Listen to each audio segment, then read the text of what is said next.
Fokus utama pada buku Mitra Satata Kajian Asia Tenggara Kuno membahas perkembangan kebudayaan dan sejarah Asia Tenggara Kuno dengan pendekatan arkeologi dan lintas disiplin, menyoroti akar peradaban Nusantara dari kebudayaan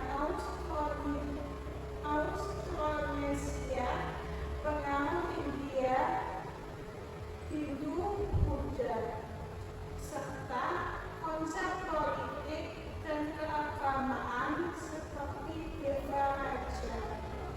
Tujuan utamanya adalah memberikan pemahaman komprehensif tentang sejarah dan kebudayaan Asia Tenggara Kuno,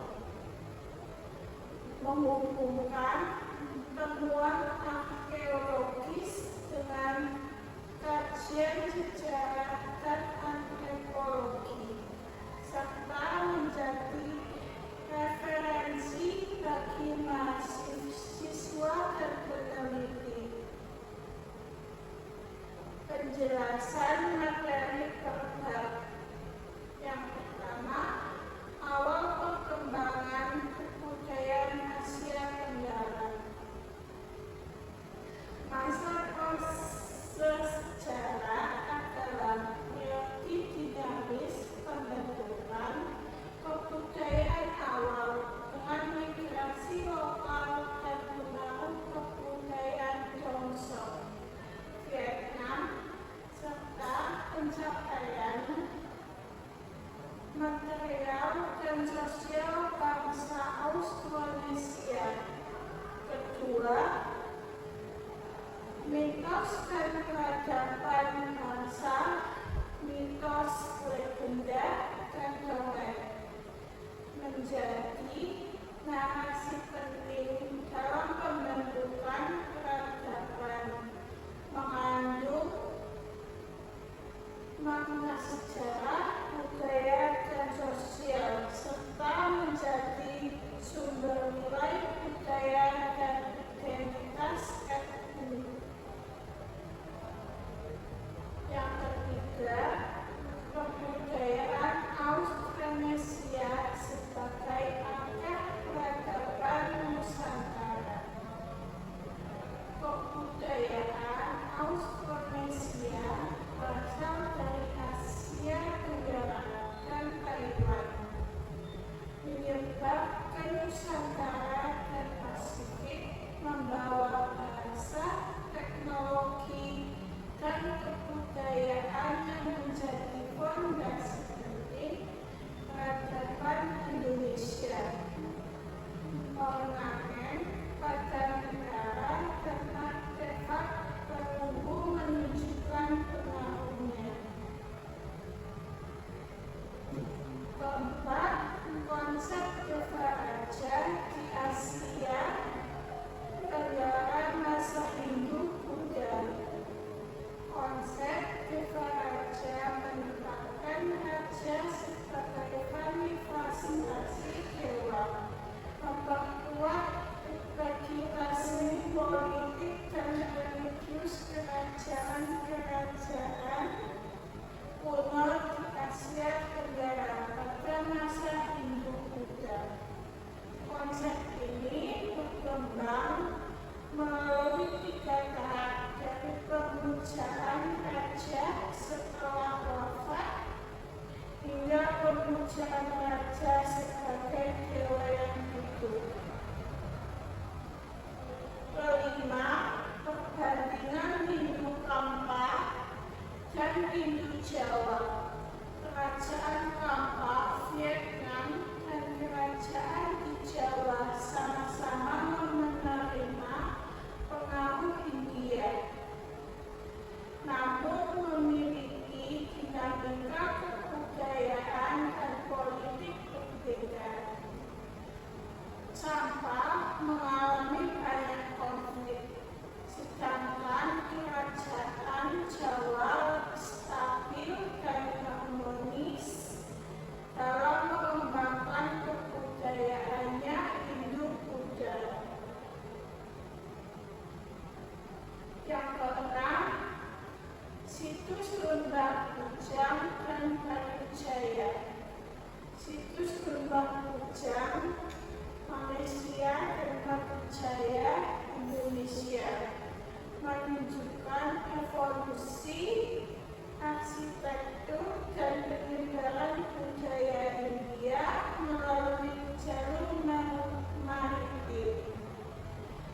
nilai-nilai budaya Austronesia dan India membentuk etnik Melayu yang terbuka dan damai.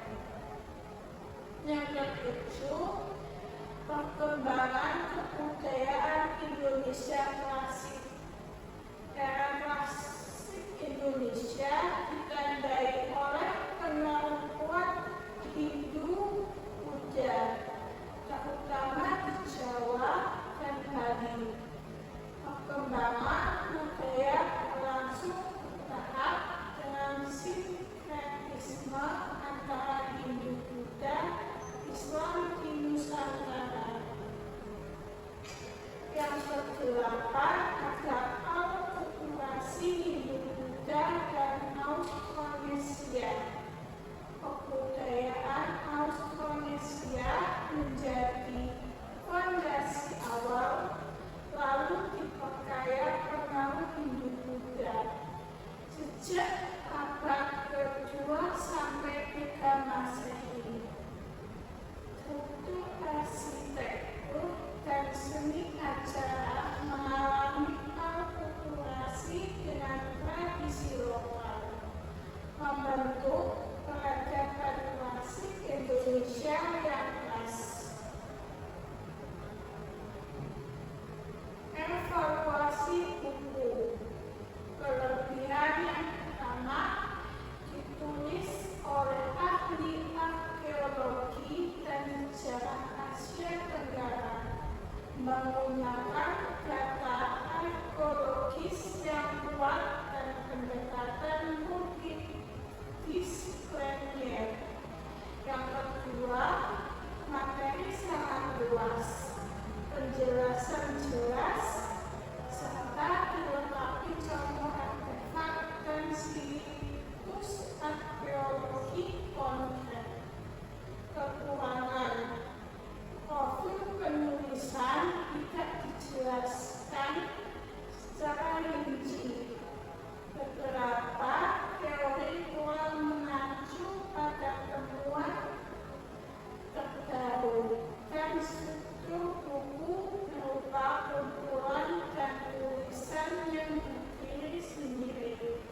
Yang kedua, kurang penjelasan perkembangan budaya berdasarkan dinasti, penggunaan istilah asing tanpa penjelasan dan minim ilustrasi visual.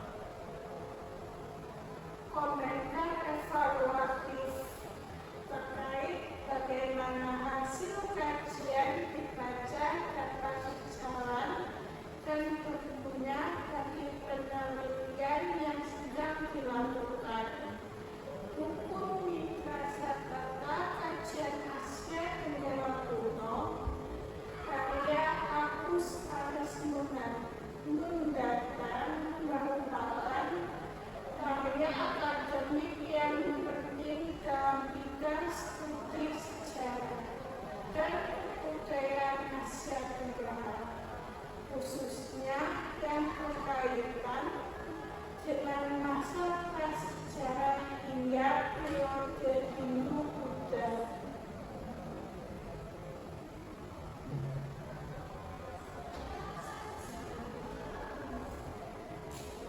Mungkin cukup sekian.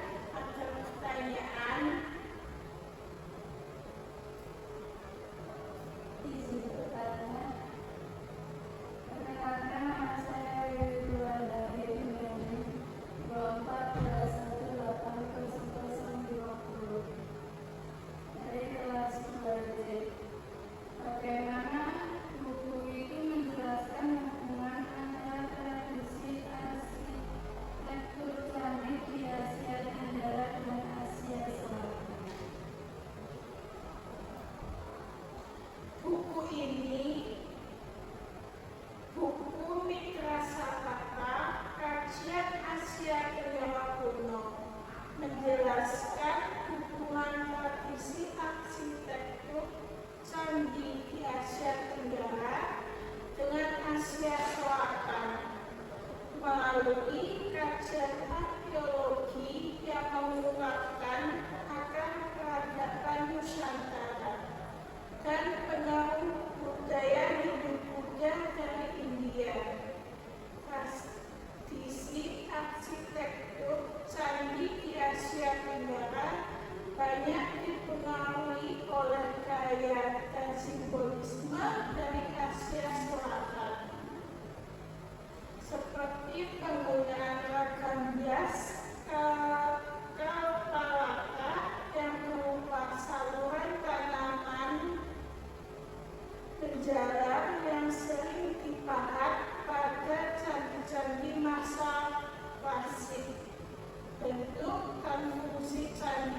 Asia Tenggara, termasuk kutub berteras dan simbolisme mendalam, menunjukkan adaptasi lokal dan konsep arsitektur India yang diolah sesuai konteks budaya dan kepercayaan setempat.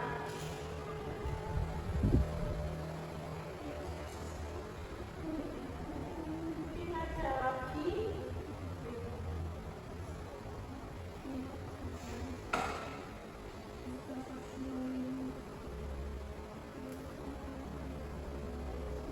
Saya ingin bertanya, perkenalkan nama saya Amelia dari kelas 2C. Izin bertanya,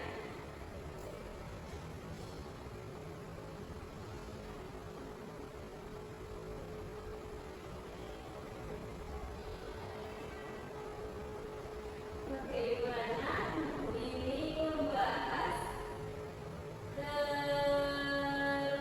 keruntuhan kerajaan Majapahit ketika dia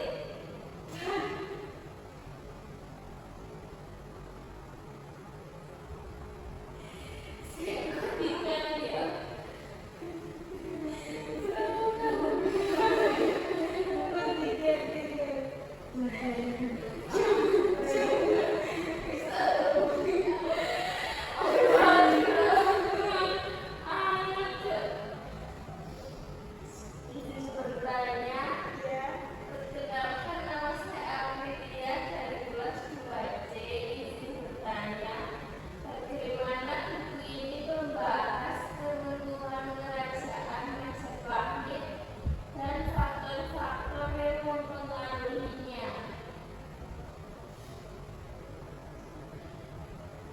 Buku Mitra Sastra Kajian Asia Tenggara Kuno ini membahas keruntuhan kerajaan Majapahit dengan menyoroti berbagai faktor internal dan eksternal yang saling terkait.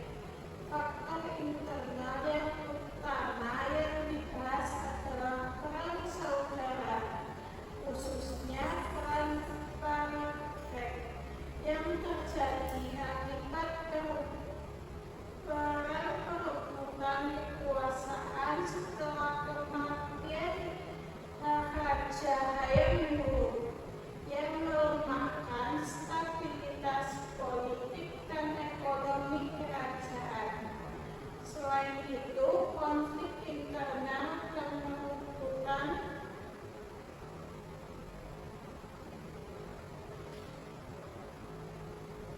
tahta menjadi penyebab kemunduran Majapahit.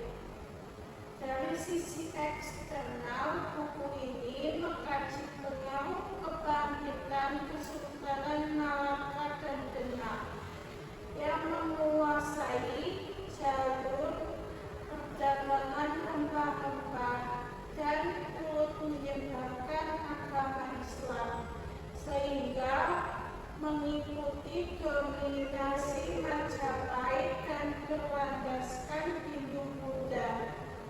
Pengaruh dinasti Ming dari Cina disebut sebagai faktor eksternal yang menekan wilayah kekuasaan Majapahit. Semua faktor tersebut termasuk kemunduran perekonomian dan perubahan sosial budaya akibat masuknya Islam ke